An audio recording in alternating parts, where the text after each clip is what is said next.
يا مساء الجمال. فيلم النهاردة كله رومانسية ودراما، فلو انت أول مرة تشوفني ما تنساش المتابعة واللايك.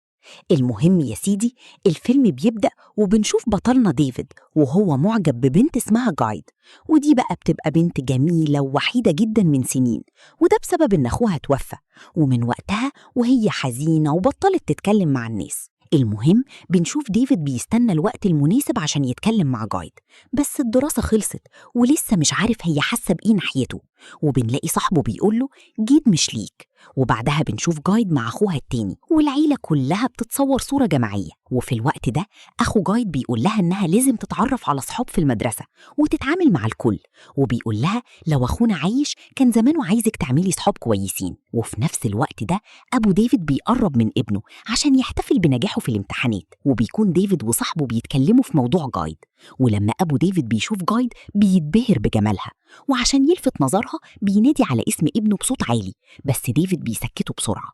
وفي يوم تاني بنشوف ديفيد وصاحبه بيشتغلوا في أوتيل، وفي يوم جيد وعيلتها بيروحوا الأوتيل ده، وفي شوية كتب بتقع من إيد جيد وديفيد بيساعدها وبيلمهم. فديفيد بيستغل الفرصة وبيقول لها أنا عارفك أنتي جيد وإحنا كنا في نفس المدرسة، وبيعرفها بنفسه، وجيد بتقوله إنها عارفاه، وبنشوف معاها كتاب المدرسة القديم وبتطلب من ديفيد يمضلها، وهو بيمضي وهو مبسوط. المهم بنشوف أبو جيد هيو، وده بقى راجل شديد جدا وبيحب يمشي الكل على عجين ما يلخبطوش.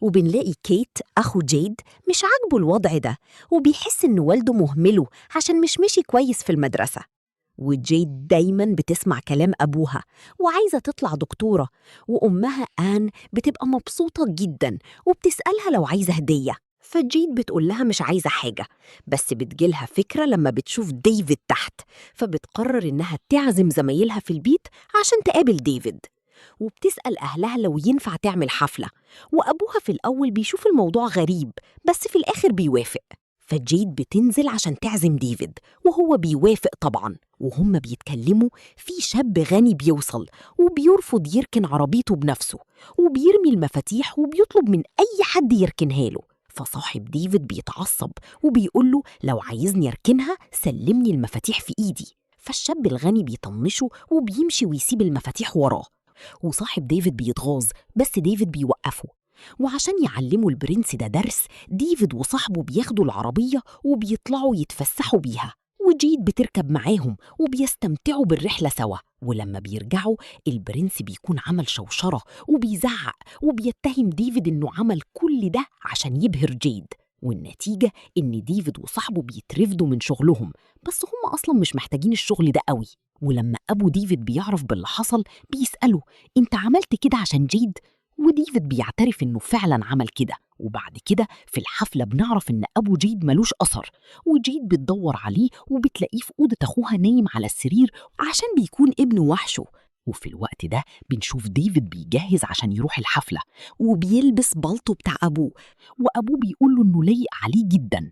وفي الحفلة جيد بتبان حزينة عشان كل أصحاب أبوها موجودين بس أصحابها هم اللي مش موجودين، وديفيد بيطمنها وبيقول لها إن في حفلة تانية في مكان تاني وعشان كده أصحابها مجوش، فديفيد بيتصرف وبيتصل بالبوليس وبيبلغ عن دوشة في البار الجديد، فالبوليس بيقفل الحفلة اللي هناك، وده بيخلي الكل يجي حفلة جيد وبيكون معاهم حبيبة ديفيد القديمة، بس ديفيد بيطنشها، وأبو جيد مش بيبقى مبسوط بلمة الناس دي كلها، بس رغم كده الكل بيتبسط، وكيت بيقترح يلعبوا لعبة رقص، وعشان يتدربوا ديفيد وجيد بيخرجوا بره، وجيد بتقوله إن الأغنية بتاعتهم رومانسية جدا ومحتاجين يتدربوا صح، وهم بيتدربوا بيقربوا من بعض بس جيد بتاخد بالها وبتبعد.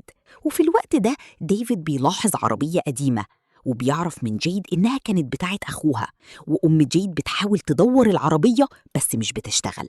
المهم الاتنين بيرجعوا الحفلة وبيبدأوا يرقصوا، وفجأة النور بيقطع وبينتهوا في أوضة تانية وبيقربوا من بعض أكتر، وفي الوقت ده أبو جيد بيدور عليها ومش بيلاقيها، فبينادي عليها، وبعد شوية جيد وديفيد بيخرجوا من الأوضة وبيحسوا بإحراج من الكل.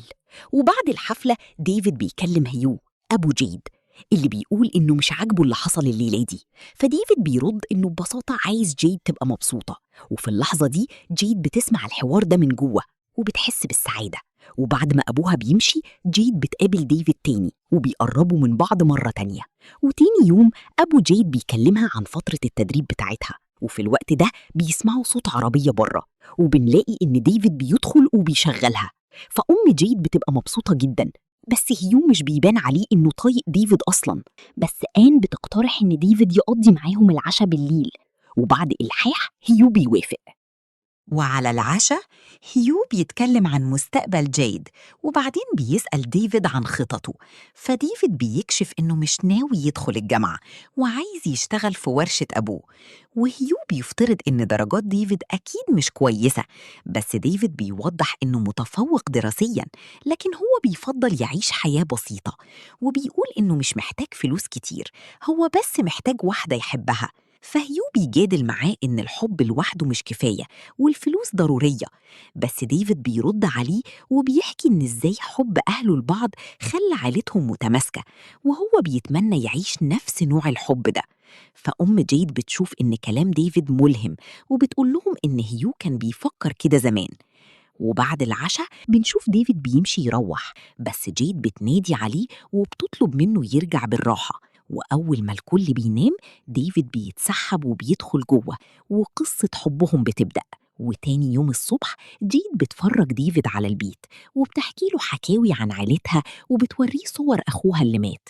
وبتقول لديفيد إزاي أبوها اهتم بالعيلة جدا بعد وفاة أخوها. وبعد كده بنشوف هيو بيواجه جيد وبيحذرها إن علاقتها بديفيد مش هتكمل غير أسابيع. وجيد بتحكي لديفيد على اللي حصل، بس هو بيطمنها إنه عمره ما هيبعد عنها، وإنه عايز يستمتع بكل لحظة معاها ويعملوا أحلى ذكريات سوا. وفعلا بيعيشوا مغامرات كتير وبيستغلوا وقتهم سوا. ولما اليوم بيقرب يخلص جيد بتطلب من ديفيد ما يمشيش. وبعدين بنشوف جيد بتعترف بعلاقتها بديفيد لأبوها، وبتقوله إنها مش عايزة تكمل في التدريب بتاعها. فهيو بيثور وبيلوم ديفيد إنه أثر على جيد، وبيصمم إن العلاقة دي لازم تنتهي. وبعد كده بيخطط لرحلة عائلية عشان يبعد جيد عن ديفيد. ورغم إن جيد مش مبسوطة، بس بتوافق غصب عنها على قرار أبوها. وبنلاقي جيد بتكلم ديفيد في السر وبتقوله على اللي حصل. ولما ديفيد بيوصل عشان يروح معاهم هيو بيتعصب أكتر وبيصمم إن الرحلة للعيلة وبس. بس أم جيد بتقف في صفها وبتطلب من هيو يسيبها تعيش حياتها وما يتحكمش فيها. ونعم الأمهات يا ولاد. وفي وقت الغدا بنلاقي هيو بيعتذر لديفيد، وديفيد بيقول له ولا يهمك يا عمي، وبيقول إنه قرأ كتاب كانت كتبته آن وعجبه جدا. وده بيفتح كلام، وآن بتقول إنها بطلت كتابة من فترة، بس تقدير ديفيد بيخلي شغفها يرجع من تاني وعايزة تكمل. وفي الوقت ده في ضيوف بيوصلوا، بس بنلاقي آن بتتضايق. وبنشوف بالليل الكل بيجهز، ولما ديفيد خلص اللي في ايده بيروح الجراج يجيب حاجات. وهناك بيشوف هيو وهو عايش حياته مع واحدة تانية، وهيو بياخد باله ان ديفيد شافه. وتاني يوم ديفيد وهيو بيتكلموا في الموضوع، وديفيد بيقول له انه مش هيقول لجيد على اللي حصل، وبيوافق يسكت. وبعدين ديفيد بيكتئب وبيروح حفلة عشان يغير جو، وهناك بيقابل صاحبه مع حبيبته القديمة، وده بيسد نفسه أكتر. وبعدها كلهم بيروحوا حديقة وبيدخلوها بعد ما قفلت وبيهيصوا. فحبيبة ديفيد الأولى بتحس بغيرة فبتتصل بالشرطة والكل بيجري، بس ديفيد بيقف عشان ينقذهم. وجيد بتروح على البيت وبتحكي لأبوها كل حاجة، فأبوها بيتعصب وبيقول إنه عارف إن ديفيد شاب لعبي، بس جيد بتترجاه يخرج ديفيد بكفالة، وأبوها بيشرط عليها تكمل دراستها وجيد بتوافق. فبنشوف هيو بيخرج ديفيد وبيقول له إن كل اللي بينه وبين جيد انتهى وهي مش هتقابله تاني.